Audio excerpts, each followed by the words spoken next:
Magandang araw mga kabeshi for today's video. For today's video mga kabeshi, susubukan naman nating iluto ang nagte-trending na waterless chicken soup. Panoorin nyo lang ang buong video kung paano ko ito iniluto. Meron tayo ditong isang buong manok mga kabeshi at pinakahugasan ko na rin ito. At inumpisahan ko na rin palang hiwain ang ating pechay bagyo mga kabeshi. At after ko mahiwa ang ating pechay bagyo mga kabeshi, inumpisahan ko na ring hiwain ang isang pirasong mansanas.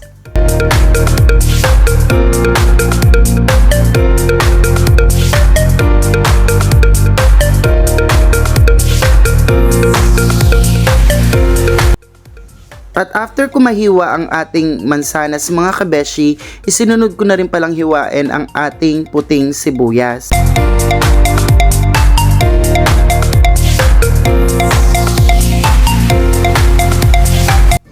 At sinunod ko na ring slice ang ating luya.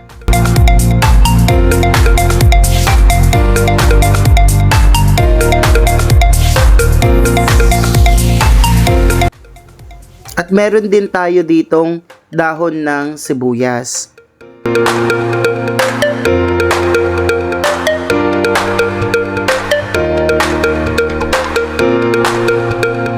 At dito nga mga kabeshi, tapos ko nang hiwain ang ating mga gulay.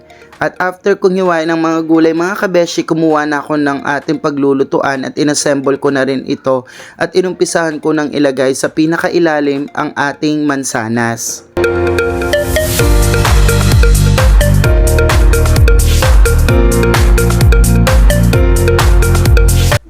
Naglagay na rin ako dito ng puting sibuyas at naglagay na rin ako ng ating luya.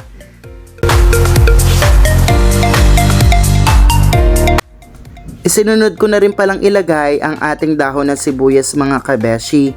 At after nun, maglalagay ako ng kalahati ng ating pechay bagyo.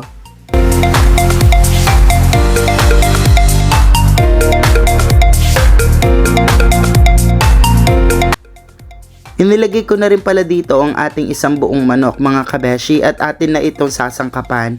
Nilagyan ko ito ng pamintang durog, nilagyan ko rin ito ng ating asin, nilagyan ko rin ito ng konting patis. At ilalagay ko rin pala dito ang ating natirang mga gulay mga kabeshi.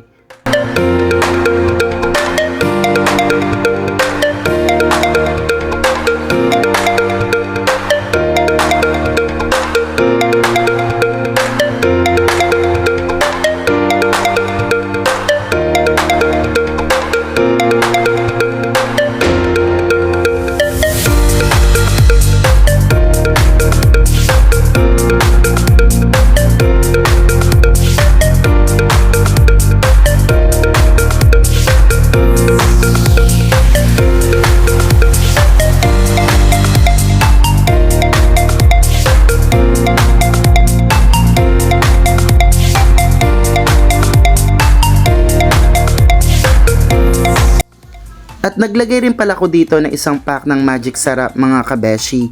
At ganito lang kasimple ang pagluto nito mga kabeshi. Paghahalu-haluin mo lang lahat ng sangkap at mga gulay.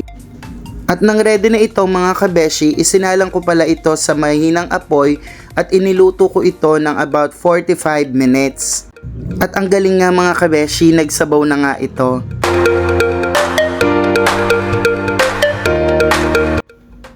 At kung umabot ka sa video ito mga kabeshi, comment down below naman kung saan umabot ang video ito at kung taga saan ka.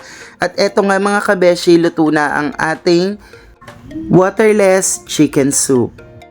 At ano pang hinihintay natin mga kabeshi, mag-plating na tayo para makakain na rin tayo mga kabeshi.